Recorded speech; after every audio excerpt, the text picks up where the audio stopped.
Sir, are we up here to have found something? Yeah, what's that? Take a look, please. It appears to be a cursed version of the Enya song. My God. Plate. Sir, I said plate. Yes, sir. By the Vita. Did it just say by the Vita? I do believe so. By the Vita. It just said it. Oh my gosh. It's beautiful. By the Vita. My goodness. Find a spot around the fireplace, you goons. It's time for another tale of Casual Master Quest.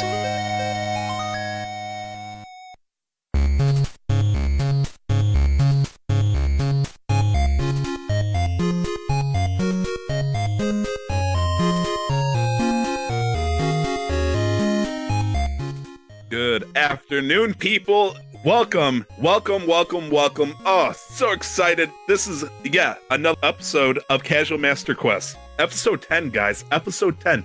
We have hit the first threshold. It's fantastic. Double digits, baby. Double digits. I'm Tyler. That's Cam. That's Joey. We are here together. We are going to be discussing... That's a hard word to say. I always say discussing and disgusting. And it's like I'm disgusted by topics or something like that. Anyways, you don't want to discuss. You don't want to do that. No, I used to see us disgusting. That was another fun one. Anyways, before I get ADD sidetracked of the complete intro, welcome to Casual Master Quest, episode number 10, the only podcast who knows who is faster at max IV, a Jolteon or Beedrill. Cam, go. Who's faster? Jolteon.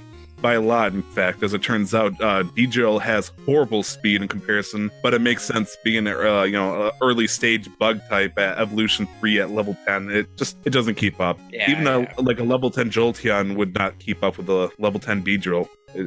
Unfortunate truth. Anyways, Joey, you are our guest, baby. How's it going? Hey, it's going pretty good. Thanks for having me on. Oh man, I'm gonna be honest. I didn't really hear all that much about you until very recently. I started listening to your stuff. And I was like, oh man, this guy has a voice. And I was so jealous. I'm like, man, this guy sounds like, for lack of a better term, sexy. And I was like, oh boy, Lordy. Thank I know, you very much. I know, right? Appreciate My ring started tingling. But yes, now he's starting to sweat too. Yeah, I know, right? Things are heating up in here. There's no sweat rags. You gotta get them out right early. Joey, you are the host of the Skyward cast, is that correct? Yes, and cast. That is you and Delvin Cox, if I understand correctly. Mm-hmm. And what do you guys typically discuss on the podcast? Well, usually it's kind of like a topic of the week kind of thing. I mean, every once in a while, it'll just be something that, I don't know, whatever topics we can come up with, basically. You know what I mean? Whatever sounds interesting at the time? Yeah, it can be anything from gaming to latest news or just whatever. I just wanted a podcast that I could just get on there and just let my feelings go on whatever topic I wanted to talk about. So, oh man, that's the best kind of podcast. I want to talk about something. Let's do it right here and now. We can work out the details later. You are a pop magazine in audio form. I will take that happily as a good answer. That's exactly what it is, you know. And of course, with Delvin, it's always interesting. He's totally a wild card. So Yeah, he's always he always has some classic hip hop lines for every episode. Yes, he does. He drops flames, man. Like he's spitting hard. And it's like, wow. Ooh. He's got flavor. Knowing what he's talking about, and so he's always getting on me. He's like, "How do you not know this song?" It's like that's a little before my time, you know. But but it is what it is. Yeah, I figured. Go ahead. No, go ahead. I was just going to say, I figured I'd give you a cool plug before I forget, because I'm pretty good at that. I am sick as a dog right now. It is not funny. The fact that I'm able to talk just fine is actually a miracle. I feel like my voice might slip and I'll enter a very terrible virtual modulation of some kind. But that's besides the point. Cam, how are you doing today, man? Pretty great. We just had some recent big game releases, so I've just been hitting that sort of stuff. And yeah, other than that, just same old, playing games. Doing nothing else pretty much, living the life. Pretty big game releases. What games have you been playing, man? So Octopath Traveler, big game on the Switch, just came out on Friday. That's the big one, yeah. Mm-hmm. Alongside Captain Toad Treasure Tracker, if you're into that. Woo! I thought we were going to make a Wii U joke for a second there. I was just like, I'm still waiting for it. Just a little bit. Just a little bit. I mean, this is the first time it came out, unless you count the 3DS, right? Uh-huh. Yeah, sure. But yeah, just same old. So, Octopath the Traveler, tell me about it. Is it great? Is it good? Is it short? Is it long? Is there any things going on? Oh, there's 8 things going on, that's for sure. I would say it's actually pretty long. So, as far as JRPGs go, actually, this is a lot like a more classic JRPG that you'd see from Square Enix from the Super Nintendo generation. The interesting thing, though, is that they really are pushing less on the story aspect. Like it seems almost the interactions between the characters aren't as extreme as you would see in a story-based game these days. However, it's really about the gameplay. It's really about the grinding. It's really about going and, completing the world, exploring the world, and very freeform, because the idea is there's 8 different stories, 8 different characters, and you can pick up, no matter who you start with, 8 of those characters, and they all have their own stories that you can play in no matter who you start with, basically. And you can just run around. Like, basically, you do the tutorial, you do your first chapter, then it completely opens up, do whatever you want in whatever order you want. It's, it actually harkens back a lot to earlier games, I feel, just with the amount of freedom it gives you right from the start. All right, so simple man's question, if you could. Yeah. If you pick up to 3 total characters usually for the main quest, right? The whole final playthrough? 4 in this case, so you can use 4 at a time. Okay. Now, could you play 4 characters and never ever touch the other characters and complete the game just fine, or do you have to play all of them eventually at some point? The thing is, I think I can. Based on how things are progressing. I don't know yet, of course, because I'm not at the end game, but I think that's totally possible. And actually might be what I do for this run, because there's 4 groups of characters, and some of them definitely fit better with other characters, I would say. You have the situation where there's a, noble cleric and then a thief, and would it make sense for them to travel together in an RPG sort of way? So I might save that for another playthrough and see if I can do it with just 4 people. So yeah. I mean, I played enough Dungeons and Dragons to know that it doesn't matter. You could have evil and lawful alignments collide with each other. Actually, you could have lawful evil, but evil and good. Anyways, So theoretically, you could have up to 4 completely optional characters that you wouldn't touch in the game if you wanted to. Have we figured out what would happen yet if you were to play all 8 at the same time? Like, would you eventually have an 8-man party at the end? So you can only carry 4 people at a time. You can switch them as you needed, basically. So you can go and play all of the 8 stories fully to their completion, because each person has its own character chapters. Yeah. What you'll see is really cool is when you open up the world map, once you get a character, you'll see, oh, this character's chapter 2 is over here. This character's chapter 3 is over here. And you just do it all in whatever order you want, pretty much. Okay. Fair enough. You said you were going to play as the Huntress lady for the main character, correct? Yeah. So I picked Haunted, who's the Huntress, and she has some summoning mechanics. And I would say very early impressions, but she might be one of the strongest characters right off the bat. Like OP territory? Yeah, maybe. I picked up 3 other characters, but the thing is that her utility belt is just so big, because her gameplay is Pokemon, basically, or SMT, I should say, where she can capture beasts and then use their abilities as like a summon mechanic, basically.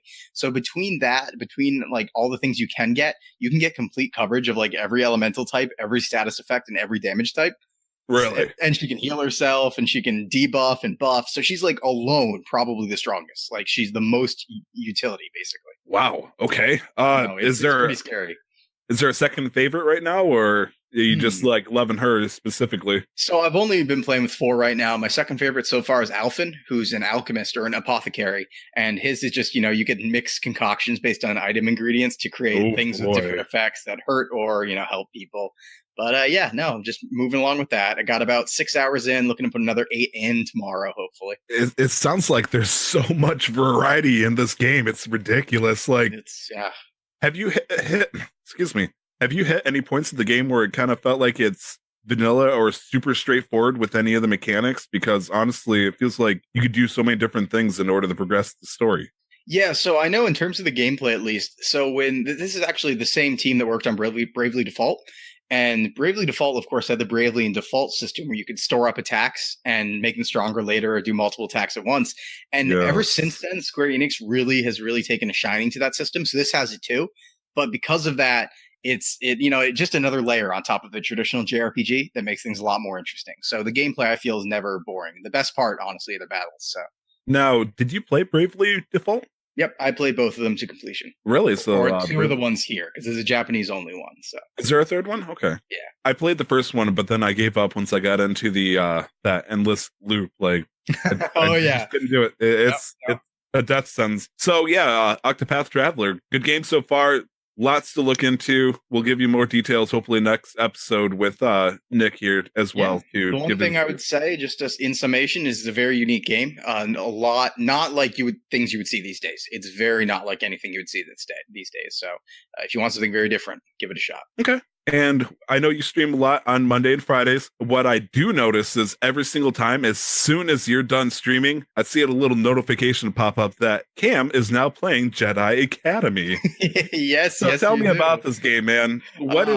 What's going on here? Is this your cooldown game? No, so Jedi Academy, there's the Jedi series of games, right? And they're in the Dark Forces series. It's a big Star Wars series with Kyle Katarn and stuff like that. But Jedi Academy has like the best lightsaber combat, arguably, of any Star Wars game to this point, and nobody's ever topped it. And it's just extremely freeform, and if you know how to use it very well, it can be really cool. It can look visually really stunning because everything's just so kind of wacky and freeform that the jumps are silly, the movements are silly, and it just turns into a really, really satisfying lightsaber simulator. So it's like really fun to just load it up and hit Sith, Is it movie level of like just corny dancing around and whatnot, or is like, I mean, it's not necessarily a bad thing because you love, Yoda bouncing around with his lightsaber fending off Emperor's, his attacks and whatnot. So I can appreciate a good kick out of that. Oh yeah, it's a lot different than say for the original trilogy, where it was mostly staunch poses and just trying to outmaneuver each other in swordplay. But definitely changed a lot in the prequels and the newer ones. But Leslie, I'm trying to see what this game is. What is this last game you have on the list here? It's Pokemon Mystery Dungeon Explorers of Sky. Just replaying that. Yep. Okay. You've beaten them before then?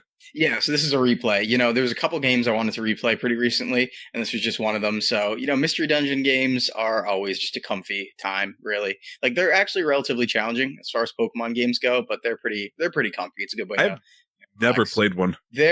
So Mystery Dungeons are basically like roguelikes almost. So it's a randomly generated dungeon. The enemy's placement's random. The items are random. And you go in with a team of Pokemon. You move through in a grid-based system and, beat everything there, basically. But it's very...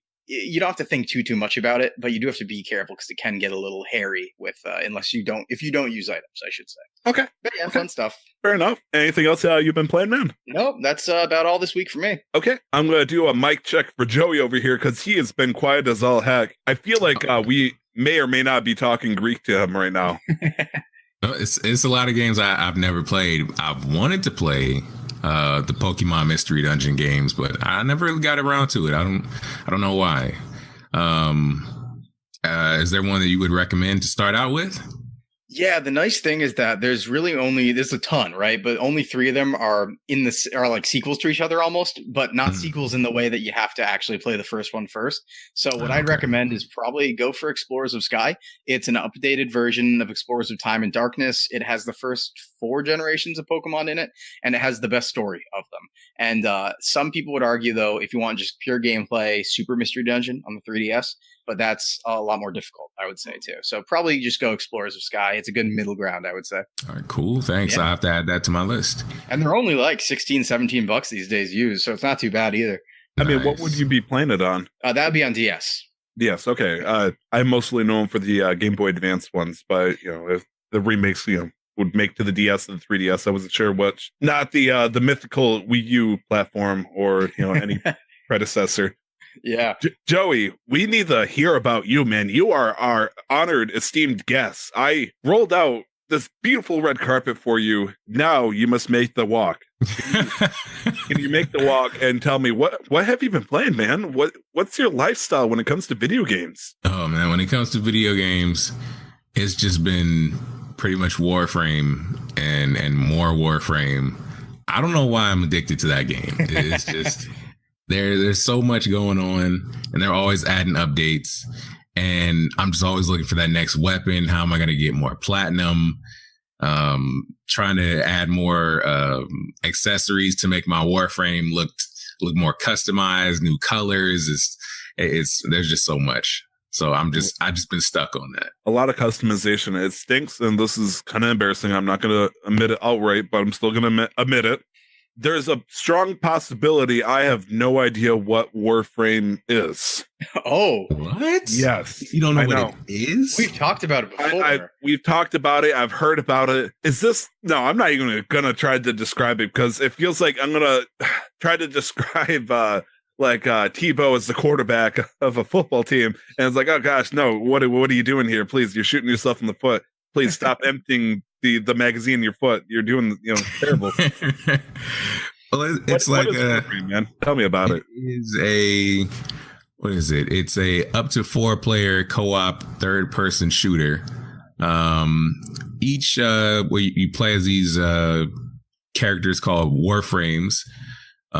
It's like they're, I don't know, I don't want to say suits, but each of them has their own unique 4 unique abilities. I mean, you could be playing with a healer, one that has electric abilities, one that's has ninja abilities, can go invisible, can do like a sneak kill attack with a sword, and it's like they have elemental abilities where they can create some can create rock monsters, or there's so many different there's so many different abilities. There's almost 30 frames at this point. So there's Is so this much a variety. PvP game or is this a PvE? It's more PvE. It's like third person Destiny almost.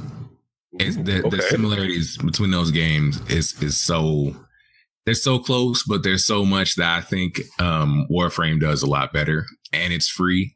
So, and if you're playing with Warframe a lot, then there must be something that you're playing particularly with the game done beyond the story, unless you're just playing the story over and over. Is there something like an equivalent of a dungeon or a raid that you're doing in Warframe here that you're playing with your friends? Or No, maybe it's firefighting? It's it's pretty much what kept me going back to Destiny. It's just the loot. There's so much. It's not that I'm really going back to play raids, or I don't know. There's already so much content that it's not that I don't really need to fall back on a raid to keep it interesting. There's so many planets. There's a whole solar system and different enemies, and and there's you need different damage types for different enemies, so you have to equip different weapons, and your loadout has to be different. I don't know, it's just that alone, and the fact that I want different mods for my weapons, which make them stronger, and my warframes. So I'm going out to collect those. They're like cards, and you put each of them on there in different sets. Make your weapons and warframes stronger. Do the numbers go up, Joey? Oh, the number. Do the numbers go up? Please tell me numbers go up. Yes, cooler weapons. the numbers. Oh, yes, I love higher numbers, man. I love it. Gets me going. Yeah, That's and what Well, keeps me upgrade going. gives you a plus 16 to a stat I have no care for. I don't care. That's good. yeah. I'm better. telling you, I've been hooked on that. I've been trying to get my Paris Prime from what is it, almost 2,000 damage to at least 230. Or it's getting up there slower and slower, but I don't know. I feel kind of like I'm getting addicted at this point. But you gotta grind for it though, don't you? Hard. You gotta grind for either chance at it, or are you trying to do a certain material for it? It's you don't have to grind too hard. You just have to get the right materials to level up your mods. But I mean, there's a lot of grinding if you need a specific mod. Yeah, they expect to log in a whole bunch of hours unless you're willing to actually drop platinum to buy it straight out. So No, thank you. yeah, I don't do that. I can't So blame you. Yeah, in that case, you'd have to go find something that's worth platinum that someone's willing to pay for, and they will give you platinum for it. Then you can turn around and spend it, and that's what I do. Nice. Okay, fair enough. Fair enough. Yeah. And the cool thing too, you mentioned early on, the Destiny 2 comparison, and a lot of other people do make that comparison too, because a big thing was Destiny 2. A lot of people felt it disappointed them, and I think I talked on an earlier episode about how a lot of people jumped ship from Destiny 2 to Warframe because of the similarities. But Warframe, like you said, it's a free to play game, and for being a free to play game, has all this amazing content. As probably one of the best examples of a free to play game.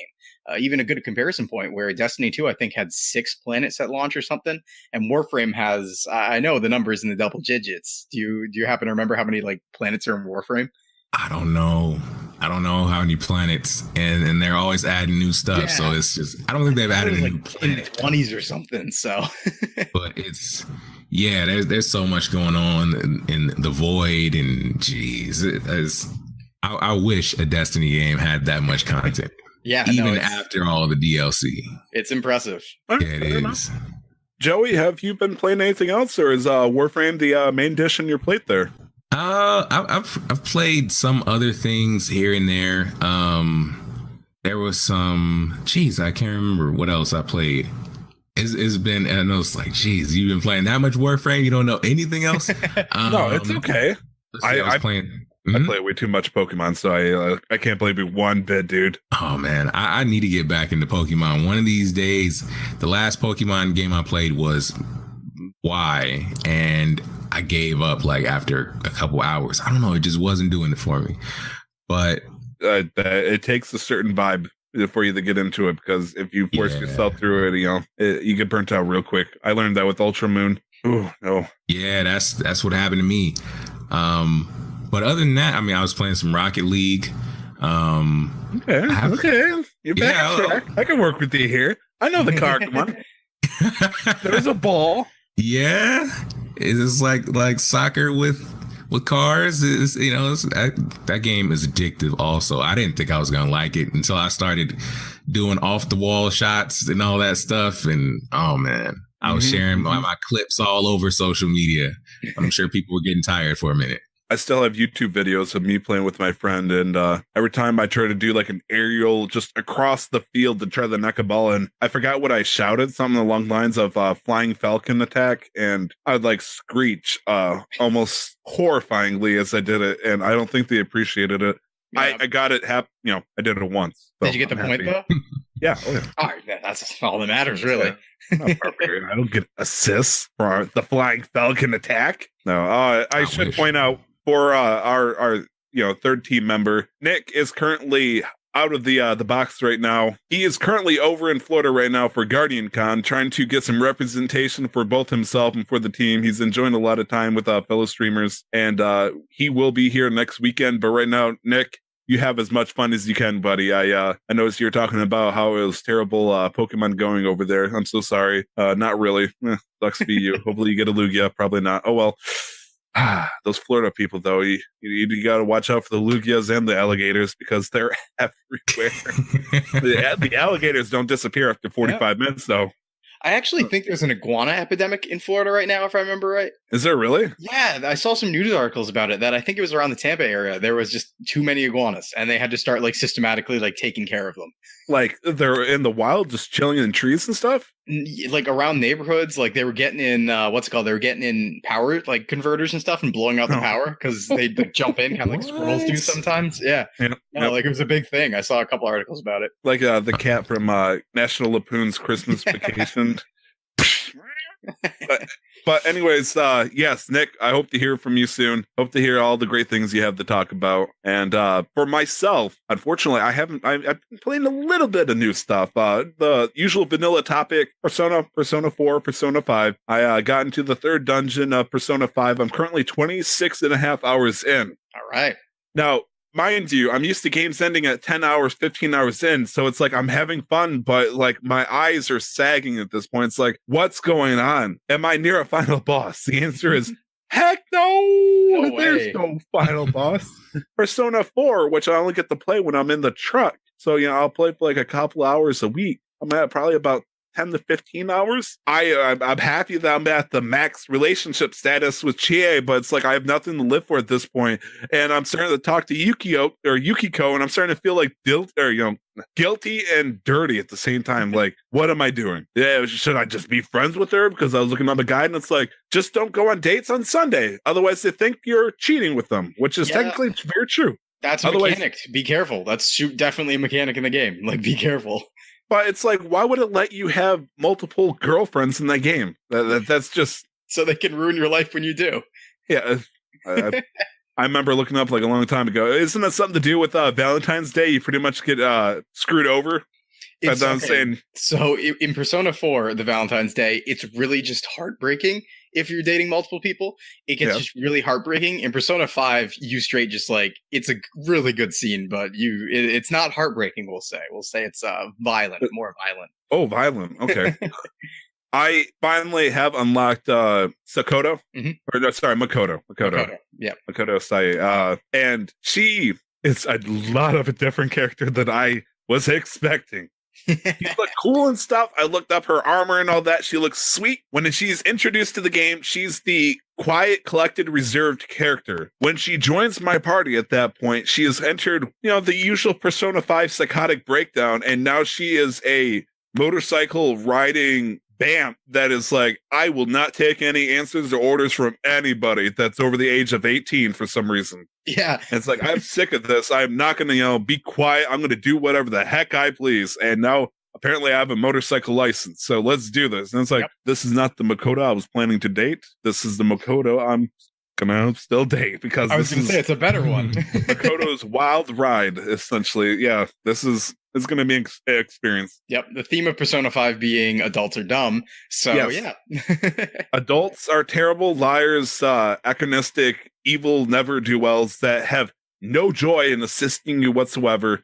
In fact, I think the only one person that looks like even, redeemable would essentially be the caretaker. But even then, like the first 5-10 hours, he's like, You're a dummy. You don't get in trouble because anything you do is your fault, even if you had nothing to do with it. And he's like, if you make coffee, you're cool. It's like, okay, great. I'm on neutral ground with my caretaker now. But every single other person besides like vendors, like, what are you buying, kid? What'd you say? Oh, punk.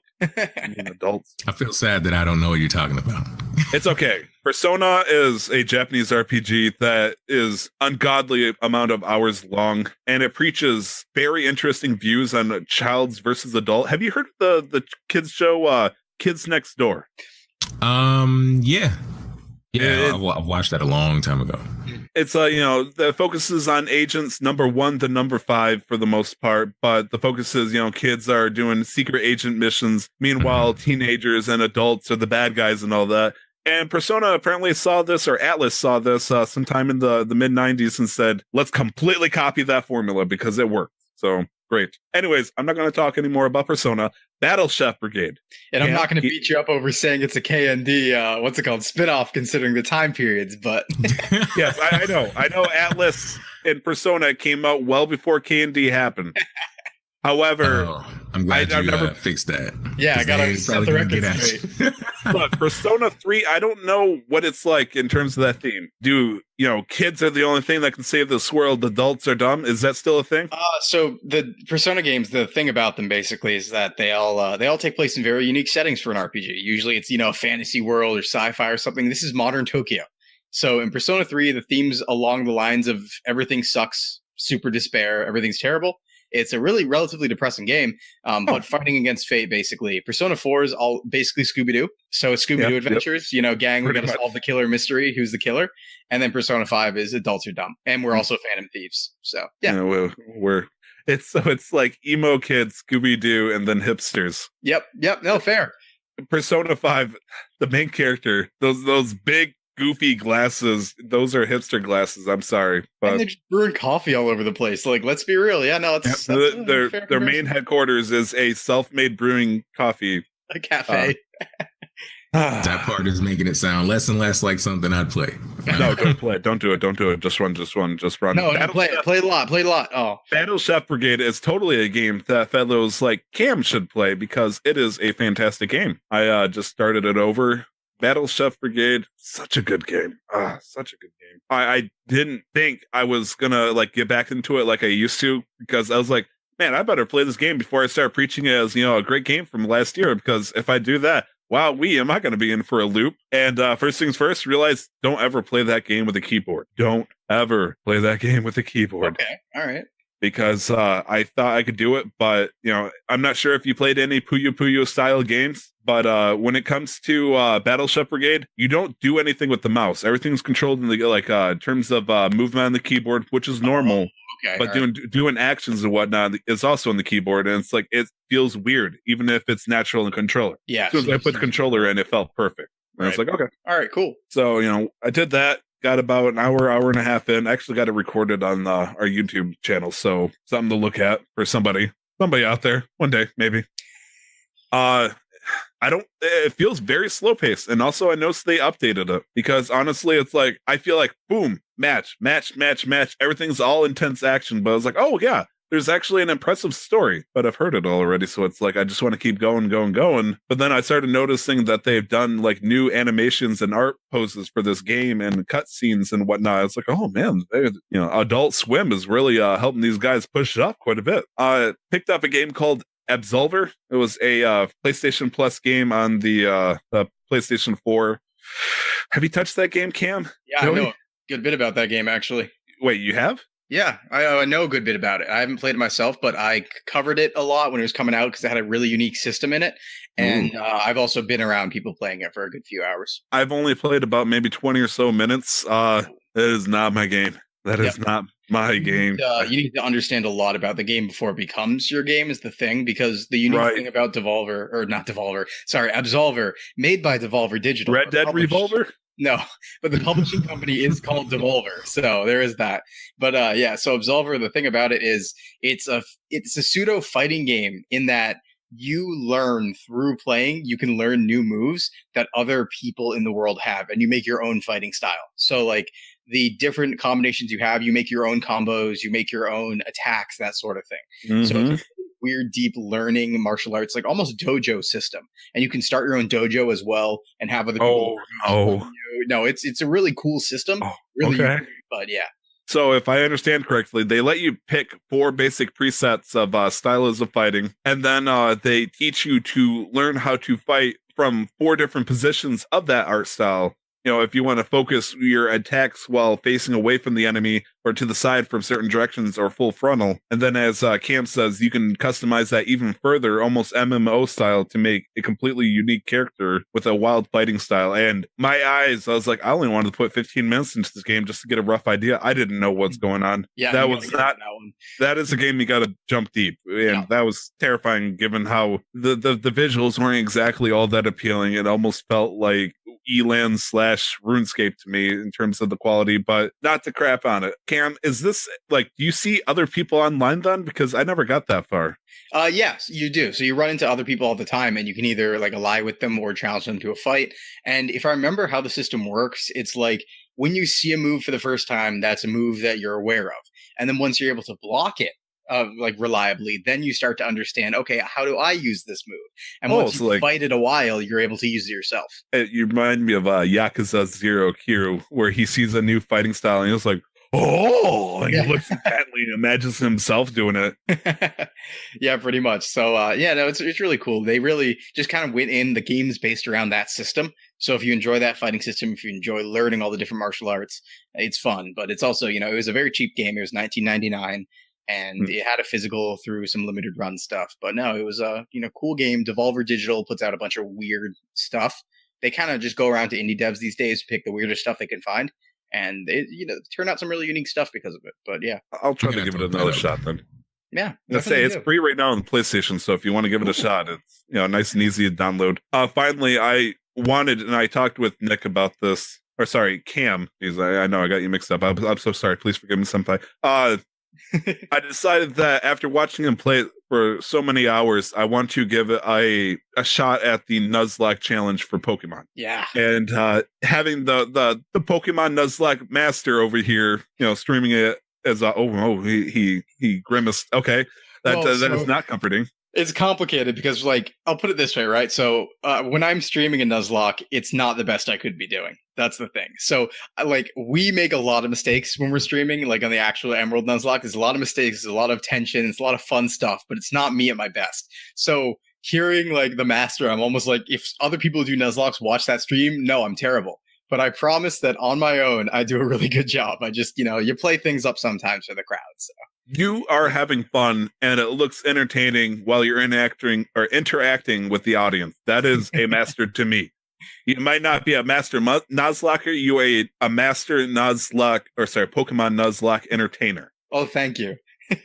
And it inspired me to give it a shot. So I picked up Pokemon Leaf Green for the Game Boy Advance, and you showed me how to use the Nuzlocke randomizer, which was the bane of my existence, trying to get that set up properly for the first time. I sent it to you and then totally ignored your message where you're like, Cam, are you around to help set it up?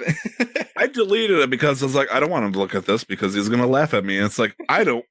Like, okay, so the randomizer, or the whole program allows you to randomize a bunch of stuff. You can do whatever you want with it and all that. I hit a few buttons, print out a GBA ROM. Let's go. Something terrible happens. My first starter Pokemon offered me was a Regice. I'm like, do I do this? I was like, no, that's wrong. You can't do this. Okay, let's go. Let's try it again. I pump it out, and suddenly it's Bulbasaur, Squirtle, Charmander. I'm like, what the heck did I do wrong this time? And then another time, I forget to load the whole place set the choices for the randomizer, and all of a sudden it's like boom. Suddenly I got a legendary Pokemon for the last option. I'm like, come on. And it's just getting there, seeing what got set up, make sure everything was right. Finally, I got it set up. There was one time I got set up, I picked a Lotad and he picked the Geodude, and he instantly murdered me because Lotad at level 5 knows nothing but Astonish, which isn't all that good against a Geodude who has high defense. No, I should also mention, there is a button. There's a button on that Universal Randomizer to stop legendaries from showing up. So yes, I do not want legendaries to show up unless they're meant to show up, because I'm not going to give myself a huge unfair advantage. And I sure in heck am not going to let a gem leader have a freaking Mewtwo, sit up in one of his encampments of doom over there. But yes, I played for an hour. I recorded it just, maybe as a documentary, like, Tyler does his first Nuzlocke challenge for the first time. And so, for some reason, it offered me a Bulbasaur, despite all the other choices. So I said, screw it, I'm going to grab the Bulbasaur anyways. Yeah, things get through sometimes. I'm not sure why, but on the randomizer, some things just are like, hey, yeah, that's what they're supposed to have. That's weird. I mean, and it's like, I felt weird because the other option was like a Nidoran and some other random Pokemon. I was like, screw it, Bulbasaur. I need a chance against the first guy, which doesn't make sense because it doesn't matter if he has random Pokemon. Brock is going to have a random team, so Bulbasaur is not going to do anything. So not necessarily. Yeah, that's very true. So, but I should break it down real quick, actually, just for people, because a lot of people might not know what a Nuzlocke challenge is. Go ahead. Like me, I have no idea what you guys are talking about. This is something you got to get on. Not worthy. What is a Nuzlocke challenge? Or what is a Nuzlocke challenge? Master Pokemon Nuzlocke entertainer Cam. So I will say, Joey, this is something you should definitely get on because it really spices up Pokemon in a way that, the games are meant. Don't do it. Just run. No, definitely do it. The games no, don't do it. For a younger audience, but this is a way to make them a little more difficult. So what you do is, in a Nuzlocke challenge, there's like 3 basic rules. 1, you always have to name your Pokemon because you're going to be developing an attachment to them. And the reason why is because you catch the first Pokemon you see on every route, nothing else. And if a Pokemon faints, it's gone for good. It's dead. So you can lose the game by losing all your Pokemon. So you have to be incredibly careful. You get random choices because of the randomization of catching Pokemon in grass. Maybe your route captures a Pidgey, maybe it's a Mankey, maybe it's a Rattata, you never know. And so it's like a random aspect, kind of RNG in terms of what you get, and you have to be very careful with what you get, because if they die once, they're gone for good. Yes, so you got to be careful with it. And I took it one step further, where I implemented a game entire wide randomizer, where I start the game on Leaf Green, you get the pick between Squirtle, Bulbasaur, Charmander. Suddenly I got Hop Hip, Phanpy, and some other random Pokemon. It's like, what am I going to start with here? And it's like, it's bewildering. And, you have to be careful because, like I said, one of the times I accidentally gave myself a legendary Pokemon for a starter. And it's like, oh, I can't do that. I'm going to be coasting on this guy. You look like you had a question, Joey. What were you going to say? Yeah, so what is this on? Like, what are you playing this on? It can be anything. Usually they're self-imposed. So you can just say to yourself, okay, I release a Pokemon when it faints. Like, you don't need any mods or anything like that. But if you want to randomize, then you have to go download a program and use a ROM on an emulator to play the game on your computer. I was going to say, the rule set you can play on a Game Boy Advance if you really wanted to, but if you wanted to go like 2 levels in and you want to see, look into the abyss and have the abyss stare back, you get the program. Basically what you do is you'll pop the, for example, the GBA ROM into this program, have it mess with it. It'll spit out a second ROM, and then you just play that with the Game Boy Advance emulator, and it'll read it just fine. Yep. And then you realize, oh God, what's going on? Please stop. And but yes, I have a team of a Bulbasaur, a Diglett, and a Tyrogue. And poison has been my bane. It terrifies the Yeah. heck out of me. In every randomizer I've played, everybody poisons. Everybody poisons. And it's upsetting because it's like the character I like to beat up in the beginning was Nidoran. Nidoran has the ability to inflict poison if you do a melee attack. Yep. So it's like I'm in immediate jeopardy within 10 minutes of the game because this little Nidoran, he didn't do anything. He just stood there and I punched him right into his poisonous horn. And it's like, what am I doing to myself? So I backed off and went to the next area. Suddenly there's Spinarak. Spinarak, I love W's poison sting. It's like, oh my God, my legs. So why you know, he poisons my Pokemon. I switched out to the next one. He poisoned that Pokemon. I switched out. And suddenly I got 3 Pokemon all poisoned while I'm trying to just murder this guy off. And I'm counting steps just to get back to the Poke Center because I can't let these suckers die. And it's like, I got to make sure. It's like, there was one time I got back with 2 health on 3 of my Pokemon. And it's like, I had 3 antidotes, but if I ran out, I'm done. Like there's, you can't just walk away from that. If you're playing a Nuzlocke challenge, your Pokemon are dead. And I don't think Tyrogue is a good Pokemon to have in your team because not for a bit. like maybe late game. I don't know when he learns his first move, but right now he has nothing but tackle at level 7 and he's getting beaten up. Mm-hmm. I'm like most of the Pokemon that are facing me are Spearows and Pidgeys for some reason. And I understand the Pidgeys, but it's like, it should be random. Give me some random. Give me more Diglets or something. Good Lord. But yeah, Tyrogue, like at level 20, evolves into Hitmonchan, Hitmonlee, or Hitmontop. Is that at 20? Yep. So you wait for the evolution. You don't wait for moves because you're going to get like tackle, and that's it, I think. Yeah. Maybe something else. I don't remember. Do I get XP share at any time in Leaf Green? Boy, when do you get in? I think you have to have caught like 30 Pokemon or something like that. It's one of the aids gives it to you if you caught. Yes. A certain number I wasn't sure if it was the same in the upgraded version, but yeah, if that's the case, it's going to be the second or third because I think the first is Flash. If you get like catch or get like 10 or 20 Pokemon, I don't remember specifically. Yeah, because one's item finder, one's flash, one's that. But yeah, no, Joey, I would definitely if you want to spice up Pokemon a little bit, get on this because all you need really is your imagination and a Game Boy. You pick it up, you set the rules yourself, you follow them, and you have a new play style basically. Just make sure you have an Enya song ready in case one of your Pokemon dies. And yeah, because that's sad, so you got to play Enya. Like if you need a drink, just get a drink. Make sure you have a drink on hand. Yep. Yeah, like for the first time in a long time, y'all have me wanting to play Pokemon. Like I haven't been one to pick one of those games up in a long time. That's a spirit. Kind of like a nostalgia trip. Yep. I mean, we're infectious. It's hardcore. I mean, you're infectious, Cam. But like you got me to play Nuzlocke challenge and the Vita for some reason. I don't know what's going on here. It hurts. Please make it stop. Okay, so actual metrics, I think I've actually gotten about 10 people to buy a Vita and 20 people to play it more. Okay, well, I'm gonna say I definitely would not have bought it because, well, maybe, I don't know. Okay, we have talked enough about Pokemon. Actually, Pokemon Go. So there was a Squirtle event that happened last weekend. Caught 1,000 candies worth of Squirtles. Oh my God. That is unholy, dude. That's unholy. That was ridiculous. And this weekend, it's Lugia. Lugia is invading all weekend. So Reggie, step aside. Right now, my fiance actually went out in my place with my phone to capture some Lugias for me because wedding goals, baby. That's why I put a ring on it. Respect for that. And in fact, I'm pretty well aware that she just got home like right now, so she's within earshot. So nice. I'm hoping that decides a brownie. Yeah. Mm-hmm. Some brownie points. Smart. But yes, anyways, no more Pokemon. Let's go into the topic of the show because news has been slow. We could talk about news, but it'd be boring. Topic of the show, games we have played over 100 hours of. Wowee. This is the topic where it's the game where you played and grinded it so hard that you don't even realize you hit 100 hours until you realize, you looked at the save file and you're like, oh my Lord, what have I done? What have I done? What have I become? Cam, what is do you remember the very first game that you probably would have put in over 100 hours in? Very first Pokemon Blue version. Really? Yep. Yeah, probably the same for me, actually. It would have been Pokemon Yellow, which was my first one, but since you couldn't do the missing no glitch and everybody else was just shooting far ahead and giving themselves level 100, I've realized that I was miserable and people kept blowing my Pokemon up, so I got Pokemon Blue later, and then, that's where I put a lot of time. Oh, yeah. But I was hoping that the three of us could pick up 3 games that we've played over 100 hours of. Joey, can you tell us all 3 of your games? Oh God. It could be the same game. It's okay. 3. Warframe, and Warframe. Oh, okay. Real twist there at the end. Like, Yeah, wow. Is that the Game of the Year edition for the 3rd one? Yeah, I think so.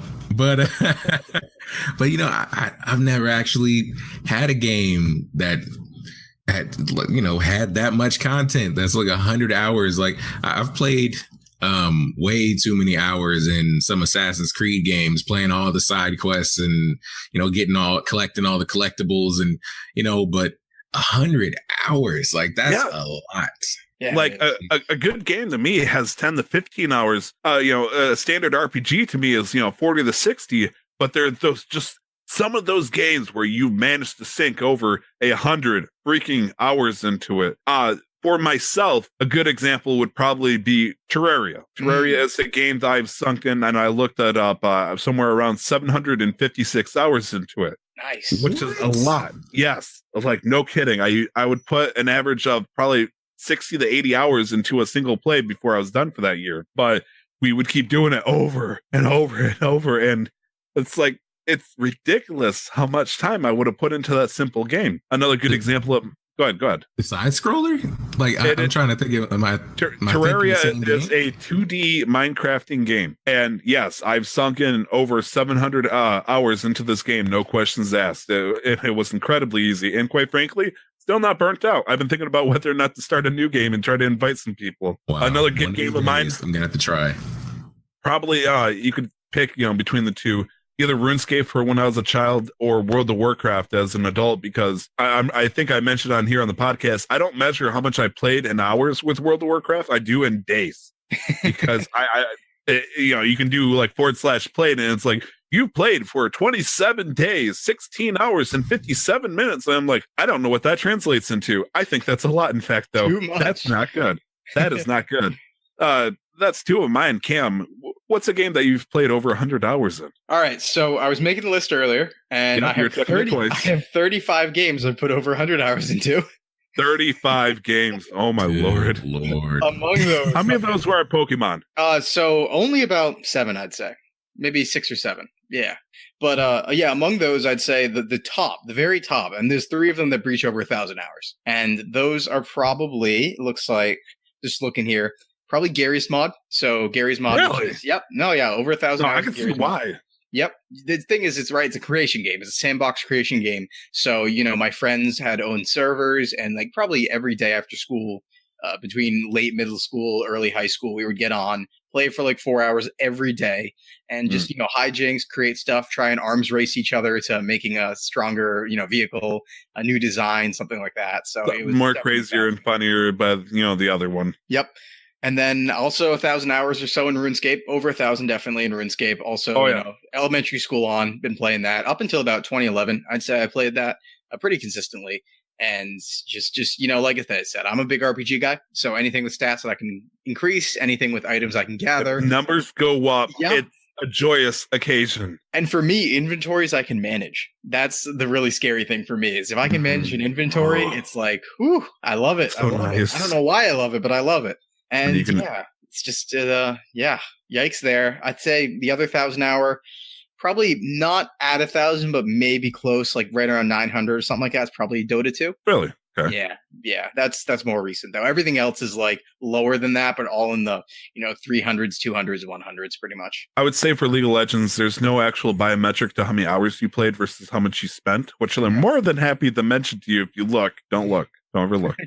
League of Legends, I probably only put like maybe 300-400 hours in, but it's definitely out there. I would say the 3 potential games that I put over 1,000 hours in would probably be RuneScape, World of Warcraft, and Minecraft. Yeah, I'm close on Minecraft does not measure, unless you're playing the Xbox version or the PlayStation version, maybe, but that is definitely a game that, I played for hours and hours and days, just wild long bursts with friends. Mm-hmm.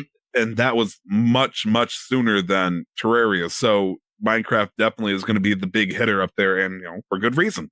Yeah, I don't know the number of hours for me. My buddies and I actually picked up Minecraft when it was still like coming out of InDev back in 2009, 2010. So we were very early on for it, and we played it we played it right up until probably 2013, 2014.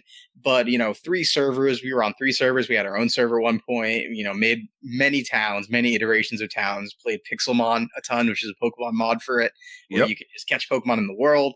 So yeah, that's probably up there. I don't think it breaches 1,000, but maybe in the 500, 600, 700 maybe. I'm pretty confident that I'm well past 1,000, but I would say probably about 200-300 of that is just vanilla. But the big one, the humongous one, is like, I won't play Minecraft now unless there's this mod, and that is Tekkit. Mhm. I love Tekkit. Right.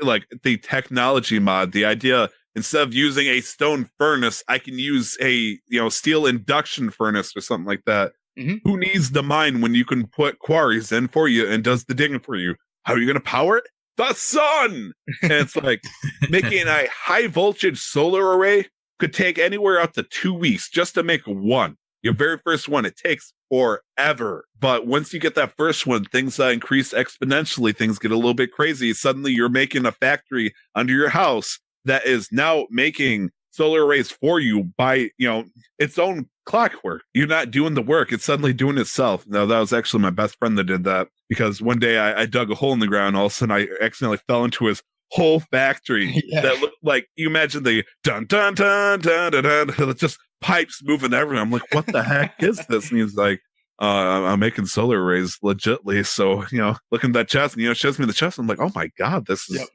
how do you do this? Show me. I think some of the best times of Minecraft is when you're playing with friends, and this is something I feel like happens to everybody. You always have that one friend who's a little more extreme, and so I had so many scenarios where I build my house underground, kind of away from everybody else, because I wanted to have my own, place to mine, right? And I'd dig something's shaking. And I would dig 2 blocks down maybe, and I'd break through into an enormous cavern my friend had dug out under my house, where he has a whole operation going. And I was like, he was hiding it from me, and he'd just be like, dude, what are you doing? Dude, my cavern. What the heck, man? Yeah. Let me just pull break it out. blocks into my house. It's funny because my friend Brandon had the factory going on. I didn't tell him what I was doing until it was too late. I was building a nuclear reactor. And as it turns out, obsidian doesn't have the actual strength of a nuclear reactor explosion. And it did, in fact, destroy the entire village that we had made. And fun. yeah, we had to go to a mod and have it reset the entire area. Just, because have you ever messed with a nuclear reactor in Tekkit? No, so it's a buddy of mine actually mods for Minecraft and is pretty successful at that. And I think he actually works on he's worked before on making Tekkit compatible with other mods, I'm pretty sure. Yeah. But he likes to run those sort of servers, but I never really played on those. I was either vanilla or Pixelmon mainly. It's funny because you can put a monitor on it to let you know what's going on here, and suddenly it's like saying it's a bajillion degrees. All of a sudden it's spitting out an after waste that is melting through any block below it, like it is destroying bedrock. And then once it breaks past that point, suddenly the game just lags for a solid 15-20 seconds, and then when you respawn, you realize there is a 700-800 block radius of a crater where your entire place was. It's devastating. It's awesome, but devastating. And quite frankly, it was too much hassle. Honestly, it wasn't worth the energy. Solar is where it's at. Is there any other games that you would definitely recommend that has a solid 100 hours in? Yeah, like I said, I mean, anything. I have 35 things here, so it's really hard to pick, because a lot of this was I was an only child growing up, right? So a lot of it was poor thing. Single player games. Surprisingly, you can put in over 100 hours, no problem. But what I'm noticing is that looking at my list here, only I think 7 of them are actually not RPGs, and the ones that aren't RPGs are multiplayer. So if you're going to put 100 hours into something, in my case, it looks like usually an RPG, sometimes a card game. I know Pokemon TCG for Game Boy is here. Yu-Gi-Oh! Eternal Duelist Soul is here as well. For the Game Boy Advance? Yeah. Or that PS2?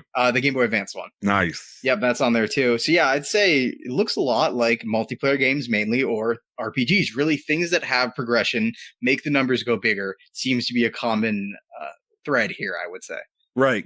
So what we can tell so far is games that we play for over 100 hours, numbers go up. Mm-hmm. We like that. It requires often, time grinds, and really has either heavy RPG mechanics to tie within that, or more importantly, I'd like to think is multiplayer mechanics. Yep.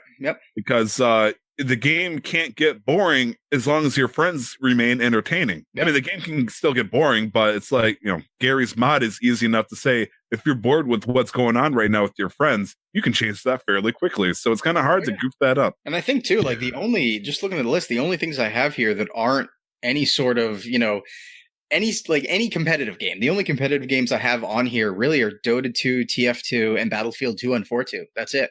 You know what I mean? So you can definitely sink hundreds of hours into that sort of game, and many people do. It's probably just because of my preferences, but primarily these games are. And same thing I would say for you, Joey, with Warframe, where it's the numbers are getting bigger.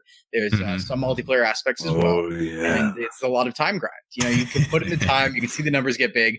This is actually very comparable to the most recent one that I put over 100 hours in was Monster Hunter World, where it was the same sort of thing. Repetitive hunts, numbers get bigger, grind for new armor, to grind for new armor, to grind for new armor. You know what I mean? Yeah. Yeah. I actually forgot a game. Oh, what do you got? Oh, It was do it. Drop it. It was a DC Universe Online. Oh, okay. Wait, the Yeah, phone game? No, it was on PS3, and I think it was on PC. I think it's still on PC. I think they brought it to Xbox. I'm not sure. It was on PS3 and it's on PS4. Okay. I forgot. Well, how do you describe that? It's Is it an MMO? Because it sounds like it's an MMORPG. Yeah, you create your own hero or villain, and you go on missions. You do co-op missions. I put in so many hours on that across different characters. I even got into that. I got my dad back into that back in the day. So then it was, nice time. So That's good. Yeah. I definitely put a whole bunch of hours in that. That was a long time ago. That's why I slipped my mind. That was during my PS3 days. So I used to spend hours and hours and hours and hours. I guess I got a couple questions to shoot for you guys. What games, and it doesn't have to be 100 hours, it could be 40, 50 hours. What games that you've played that you sunk in so many hours into would not have ever happened if it wasn't for the fact that you had a group of friends playing that game with you? Yeah. So for me, that would be definitely Gary's Mod, Team Fortress 2, Battlefield 2 and 4.2 for me. It's like that. They're required essentially. Like for me, I could play a lot of Terraria by myself, but that game is magic once you get 2 or 3 people playing together. Same with Minecraft. You can play Minecraft by yourself if you're feeling creative, but it's much more fun knowing that there's somebody behind you planning TNT in your house. And there's other games like Diablo 3. You could totally play by yourself. You can do Risk by yourself all day and half the morning. But you could still have so much more fun just playing with random strangers or even with, your friends, more importantly. And there's just some games I will not play. I could play by myself, but I won't. Like League of Legends. I will not play by myself. I can't play by myself because I get so self-conscious. And it's like if I got, it's not even 4 or 5v5 at that point. It feels often like 1v9 where everybody, even your own teammates are against you and you're playing with a bunch of grimers because they're so toxic. Yeah, you don't want, see, it's the thing, especially with those MOBAs. Like, I would not queue up for human versus human matches unless I had my 4 friends with me. No way. Right. Yeah. Totally right, too. And it's like, a friend had me play on Friday. It's like, hey, you want to play League of Legends? I'm like, I guess. I'm not going to be good. He's like, who cares? Who cares? We're having fun. And it's like, once that whole atmosphere of, got to be serious with each other, it's out the window. Screw it. Who cares? I accidentally shot my ult backwards. Oh, well. LOL. You drank too much Everclear. True story. Anyways, any final thoughts about games we played over 100 hours on? Any questions of your own? I would say one thing, actually. I think a big part of it, too, is like beyond the numbers, beyond the friends. I think that a big important aspect, too, is a game that you can play with your friends, but also that you can play alone. I think the dual aspect is what's important, especially when there's a bit of competition where your friends are both grinding for the same thing. You can play together and sometimes on a team, but you're also like, oh, I can go on the side here and get a little bit ahead of my friend. That little competition, I think, is also super helpful. Something that can enable you to play both on your own and with people. I think that's Pokemon for me specifically. Like, you don't play as much with friends so much as, you just battle once in a while. But like, once I beat the game, my main goal is to build a team that I know I can beat my super competitive friends over the thing. And so for the sake of multiplayer, I'm spending hours upon hours, single player essentially, just cooking up, trying to get better because I want to show off my stuff. And, I want numbers to go up and then I want their numbers to go down. And so, like, I'm trying to think of other games I've played play the like maybe Pokemon trading card game Yeah. online. It's another one where in real life and both in the game, you spend a lot of time with yourself or with the computer, trying to build this perfect deck that makes you happy. But then you're doing that for the sole reason of going against other people or with people. I guess that's what I'm trying to. I guess I had a second question, which Joey brought it up. Is there a game that you played a lot that you end up convincing somebody to join you specifically so you could have a friend play with you? Ooh. Let's see. I'm looking through the list here. Usually it was my friends who were telling me to get the games. I usually wasn't the one because I'd play single player stuff and they'd be like, "Hey Cam, we're getting this game. Everybody's getting it. You should get it too." And I'm like, "Okay."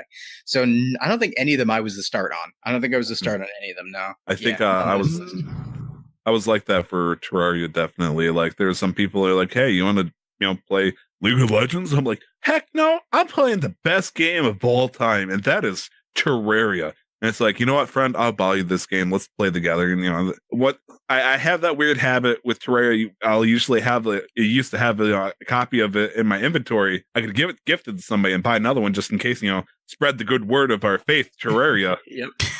RE Logic and all that. But I'm trying to think of any other games. That sounds like me with Warframe. Sounds like me with Warframe. I'm always trying to convince people to get on there. Yeah. Oh man. And the thing is, it's free too, so it's super accessible. They totally can. Yeah. I was like that also with Mass Effect 3, that multiplayer. I don't know. I was hooked for a while. Just that was constantly nice. running the missions, getting those boxes, trying to get the new stuff. So I also got my dad on that one back in the day. So we were running those missions constantly. So it was that DC Universe Online, and and just pretty much Warframe, and also Destiny when I used to play that a lot. But I actually have a question that's slightly off topic, but my interest was piqued earlier. Sure. If you will allow me to. It's a question for Joey here. Mm-hmm. So earlier you mentioned your PS3 days, and I really like console history. I really like consoles and the different game consoles and such like that. So what I want to hear is, when did you get your PS3? What kind of informed the decision to get your PS3? Like, what's the story there? Because especially if was it early on or later on? Like, let's hear. I want to hear it. Oh, it was definitely later on. I got my PS3 around 2011. Okay. So I was pretty much just going back and playing like all the games that I'd missed out on. Well, I didn't really missed, because I was playing. When I wasn't playing PS3, I was catching up on so many games on PS2, and that library is huge. So, like the main reason to even get a PS3 was to continue the series, the game series that, ended on PS2, and then they moved over to PS3. So continuing Ratchet and Clank and God of War. And so I was just running through all those, started up Assassin's Creed and got addicted and just kept playing that.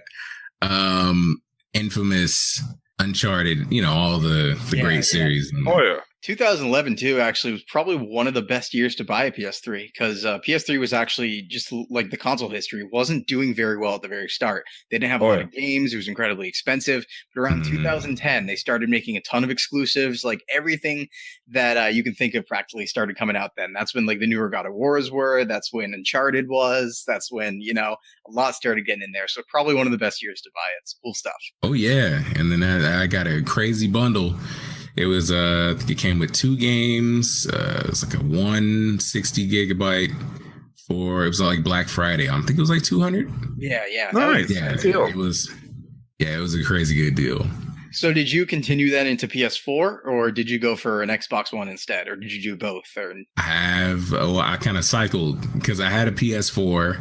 I played that for a while. I played the games that I wanted to play at the time. It's like it kind of went through like a dry phase for me.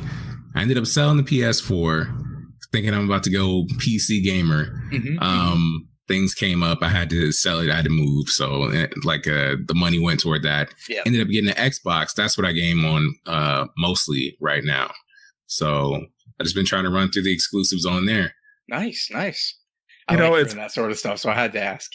Let's say on a similar note, I don't mean to hijack the answering your question, but it is interesting because my experience with the PlayStation 3 is kind of similar and unique, but it's actually just very unique. I got to play the PlayStation 3 like the day it came out, but I didn't get to own it because at that point.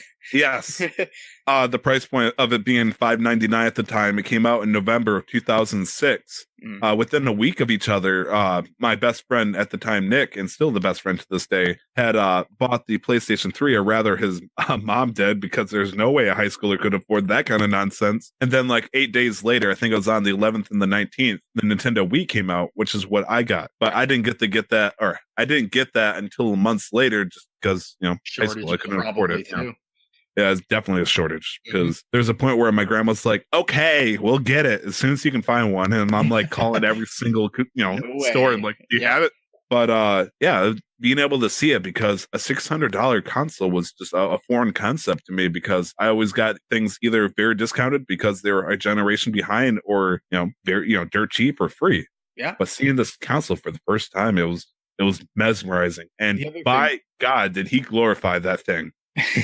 He glorified it so hard. Like, this is the next generation of gaming for the next 10 years. Sony told me so. And it's like, I believed him. But at the same time, he had a Wii on a different TV. And it's like, I kind of want to watch him play the Wii. You got Twilight Princess. Yeah, Twilight Princess is a big thing right now. I like Zelda. I never touched it before. Can you play Twilight? No, we're going to play Resistance. I'm like, okay. I was going to say, your only options at that point are Mag and Resistance. Like, let's be real. My buddy picked up a PS3 at launch just because he was a family of 3 boys, all at game playing age. So they all just got one, right? Between all of them, it was like, okay, this makes sense. Each about $200, yada, yada. So the fun thing, the original PS3 is actually just a space heater. You can cook eggs on it. Yes, you could. It gives off so much heat that you can heat a room with it. So, yes, I remember just being sweaty in like bedrooms trying to play Resistance with my friends, stuff like that. But yeah, that's launch PS3 was a time. I'll say that much. It was definitely a time. There was a joke that I had. It wasn't a joke. It was a true story, but it was funny. He had a 45 plasma or 45-inch plasma TV, a Sony TV. Wow. It was flat screen, but it was still about 4 inches thick. And it outputted heat like a son of a gun. Yeah, and you'd play games, for hours on the PS3 in this TV, in this closed room that was about the size of a very large closet. It would probably get somewhere in the high 90s. And we would open the door, and the air pressure change. We could feel a wind in a closed window house with how hot it was in there. And it's just whoosh. I'm like, oh my gosh, it's air conditioned in here. It's like, no, it's just 75 in here. I'm like, it feels so good. Why do we keep closing this door? And during the winters, we didn't need heating. We just closed the door and we were good. On the PS3. Oh, man. That sounds rough. It's an unfortunate byfactor is, the extreme amount of heat that came out of those suckers, but, it held up. It didn't cook itself. I was it didn't say, bring a death hit. Yeah, funny usually. story. Funny Well, story for me too, because considering what I talk about and stuff, I actually didn't play the PS3 at all, but I had one. So my mom got the PS3 because it was a Blu-ray player that was pretty cheap. Ooh. And she knew I liked games. We got a PS3 in maybe 2007, 2006.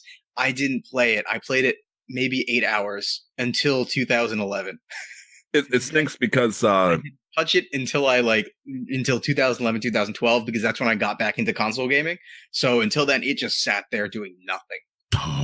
My mom played it more than I did. before I touched the PlayStation 3, before that, my main console of choice was the PlayStation 2 and the GameCube. Yeah. And so this also kind of ruined my love or my enjoyment of shooters. I think that's why I don't like touching them as much. Is during this time, like I said, he wanted to play Resistance. Mm-hmm. He had no one else to play it with, and his sister loved playing the Wii, and he loved playing the PS3 that he just got. I can't blame him. So he gets me to play Resistance with him in co-op. However, and I feel like such a freaking idiot, he picks what is called the superhuman difficulty. I'm like, what is that? And he's like, oh, it's a level below easy, just to make sure that you get along with it. And he just drags me like a puppy on a leash from a car going 30 miles an hour through this horrific, very, very difficult game. He's like, Tyler, you got to be here. Just stay right behind me. Make sure you pull out the auger and do this right here. And I've never gotten so upset as somebody trying to just drag me through a game so he could get a freaking trophy. Oh, it was miserable. And I hated shooters so much after that. Like, even Halo couldn't get me out of that. Yikes. Jeez, it was that traumatizing, huh? It was like, for me. Oof. I still remember to this day Superhuman. It's like, oh. I had a very But- quaint and happy Resistance co-op experience. To the contrary, glad. So.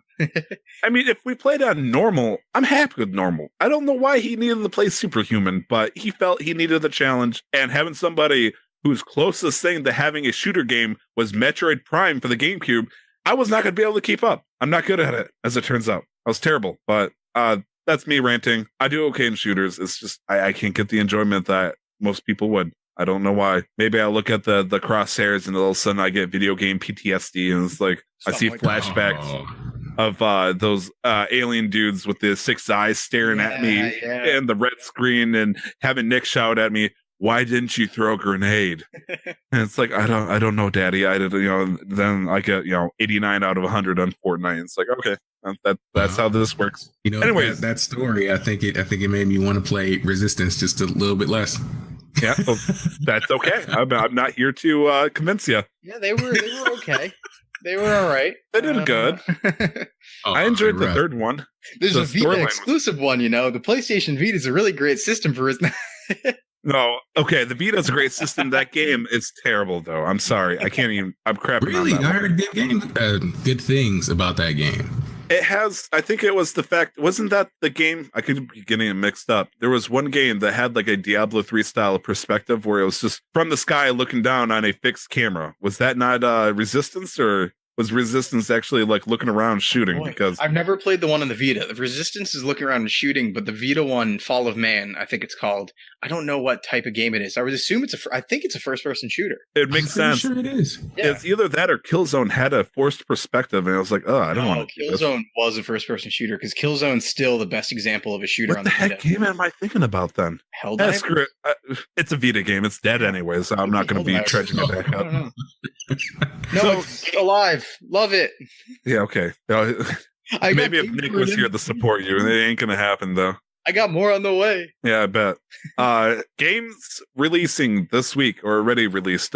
We definitely have games that came out, the big names. We got 20XX, Yep. which I watched quite a bit of. It's actually very entertaining, but also a very blatant, straight off the cuff, no sneezing at it, rip off, homage, whatever you want to call it, of Mega Man. It's totally, it's Rule 63 Mega Man. I'm not, it is.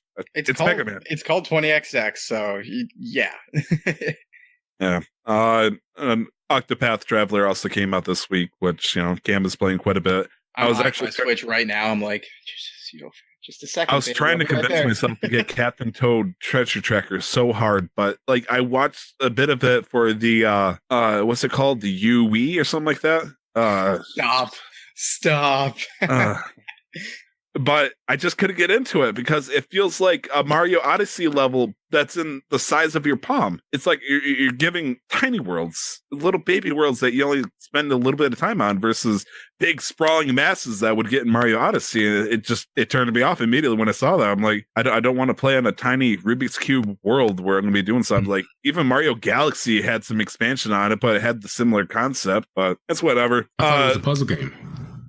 Captain Toad? Yeah, well, that's what I thought. It definitely when I it saw has Yeah, puzzle yeah. mechanics. It's a puzzle platformer for sure. Yep. But okay.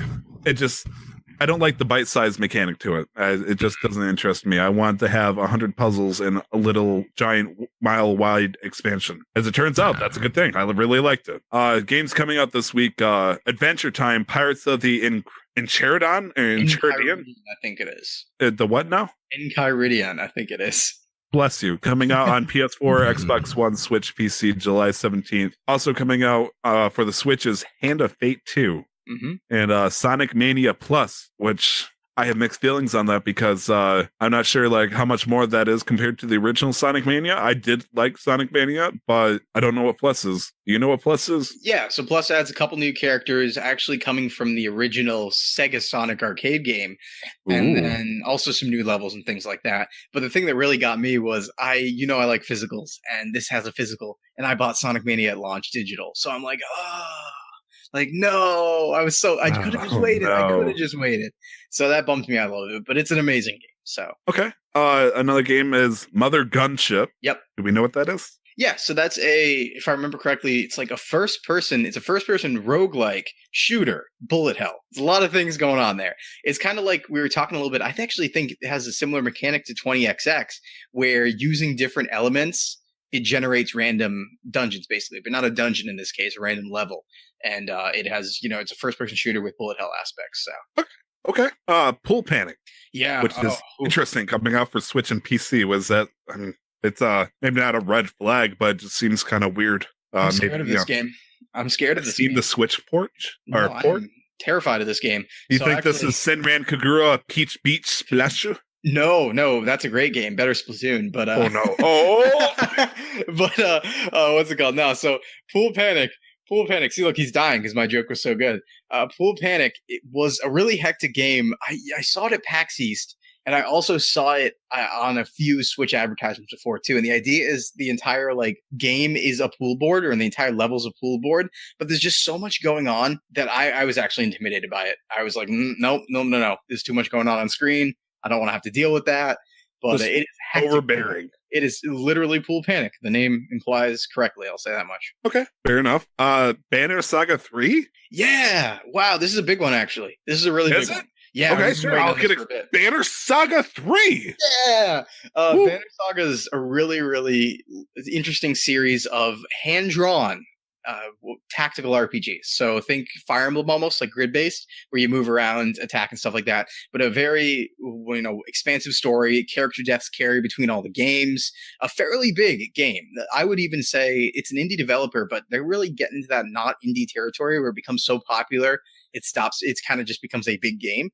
And yeah, Banner Saga 3, same hand-drawn art style, carrying on. I played a little bit of this at PAX East.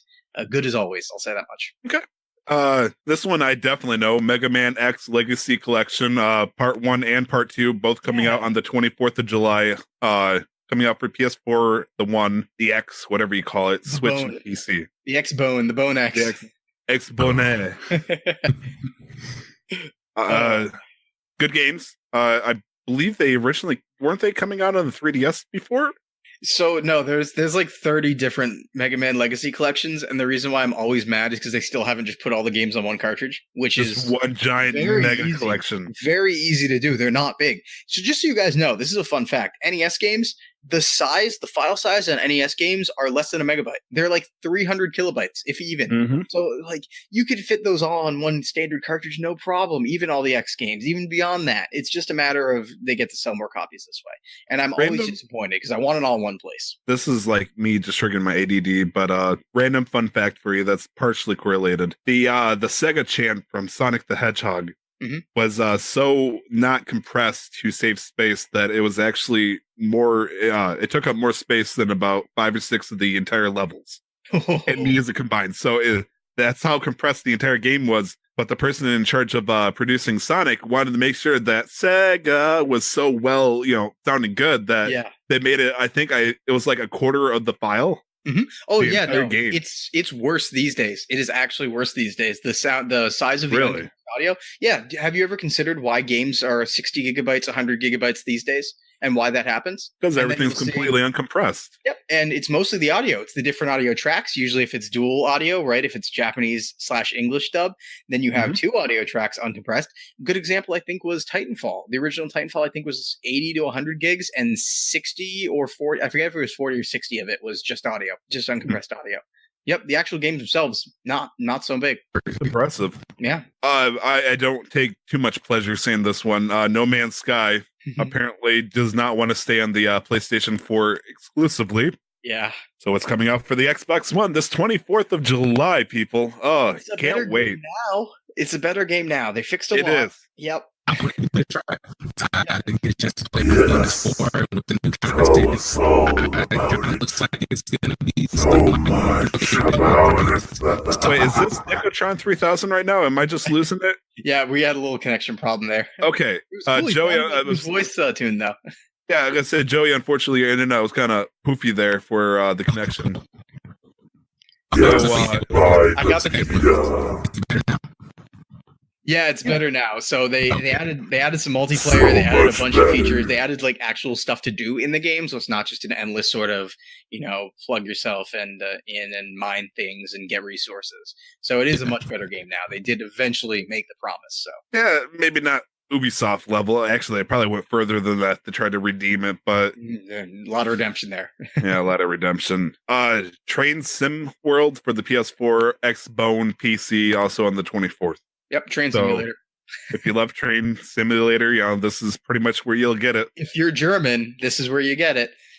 Just so you guys know, yeah, fun statistic. Did you know that Germany as a whole adores all the simulator games, like agricultural farm simulator, train simulator, aren't they in car charge of simulator? making all of it? So I don't know what it is. Just if you look at German game stores, there's just shelves upon shelves of them. The statistics are ridiculous. Like just Germans en masse buy the simulator games. It's impressive why they, appreciate simulated games, but I guess the big question is why. Yeah, Like, I don't know. why them in particular? I mean, it seems like we'd get into it too, but they're heavily fascinated with it, or they're just doing a heck of a marketing appeal for it. Yeah, All right, I guess that is it for the main show. I guess this is where we start doing wrap up. all right. Oh boy. Usually we usually let Nick do the first part for St. Jude's here. However, he is not here, Cam. Ooh. Oh, is there anything we can do to fix that?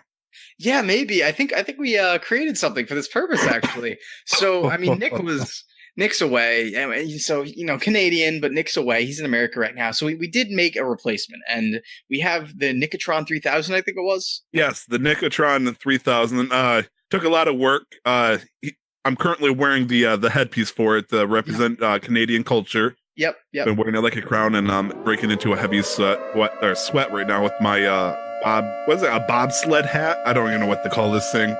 The thing, the Iron Bill hat. And so I'm going to initiate the Nik-O-Tron 3000 robot to try to do the best to talk. All right, let's see again. 8, 5, 4, 3, 2, activating.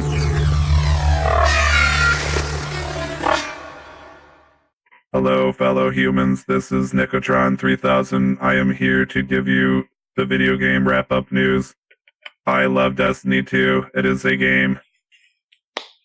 I am quickly going to mention St. Jude's. If you could go to guardiancon.co, you could donate money. It is happening right now. People are having so much fun. My master is currently there, enjoying the company of others, but he cannot find Pokemon on Pokemon Go. It is sad. However, what is not sad is the fact there are children out there fighting cancer every day. And so if you could donate $1 or more, they would be very appreciative. However, if you don't, then I suppose that you suck and that you support the fight, support cancer. Yeah. Wait, I do not apologize. I'm a robot. Error, Geru. Geru. Are we really doing that? Don't forget to play Destiny 2, for it is the best game. Anyways, thank you, Nik-O-Tron 3000. It was nice having you here. I hope you enjoyed yourself. Oh, man. I really hope we can have you come back sometime in the near future. It was my pleasure. Okay, thank you. Anyways, you can find me on Twitter at 2timestyler. Joey, where can we find you? You find me on Twitter. Find me over Skyward King. at Skyward King on Twitter, where you shall enjoy all of my beautiful delicacies.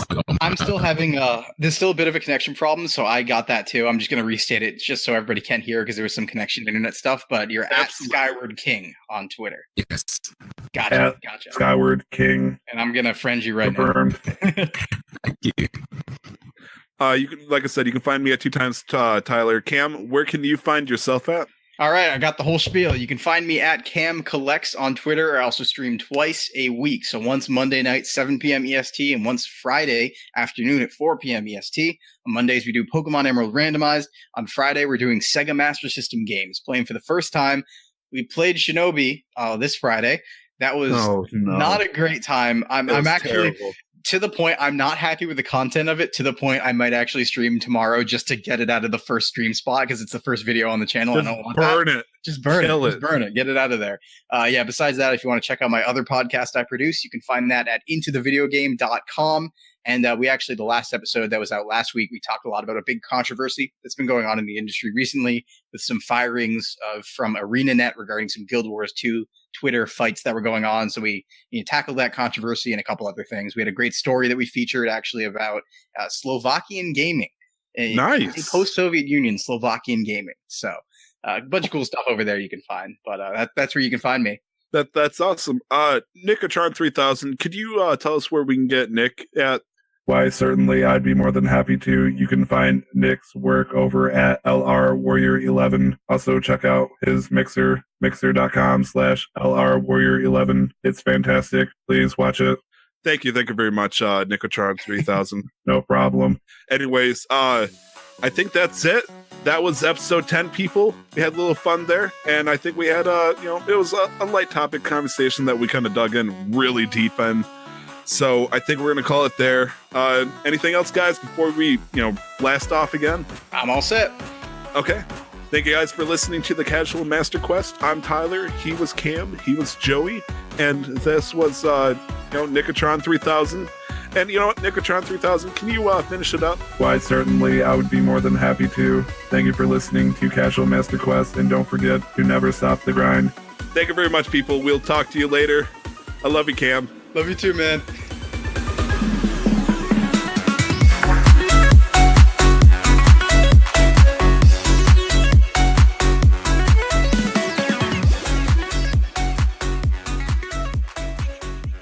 Find more of our work by searching for Casual Master Quest on iTunes, Google Play, and other podcast players. Check out what we'll be doing next week on Twitter at MasterQuestPod. Destroy all humans. Destroy all humans. No, Nik-O-Tron 3000, that's not what you're supposed to be doing. That is a bad thing. Bad. I'm sorry. I will be checking your emails happily. Good. Thank you. I'll get them one day.